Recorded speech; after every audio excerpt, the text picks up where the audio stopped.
చూసినప్పుడు మనమే ఆయన్ని చంపడానికి ఎదురు చూసాము.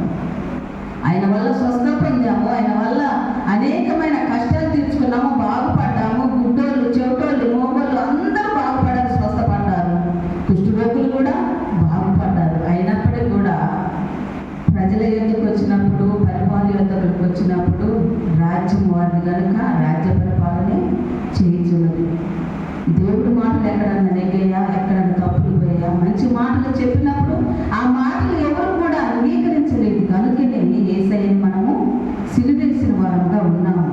అందుకని ఒక బేతనీ అనే కుష్ఠరోగి సీమోను ఇంట్లో యేసయ్య భోజనానికి కూర్చున్నప్పుడు, ఆ భోజనం చేసేటప్పుడు ఒక స్త్రీ మిక్కిలి ఇనుగల అచ్చ జటామాసు అత్తర గుండి తీసుకుని వచ్చి ఆ అత్తర గుండిని పగలగొట్టి ఆ అత్తరు ఆయన తల మీద పోసెను. అయితే కొందరు కోపపడి ఈ అత్తరు ఇనుగల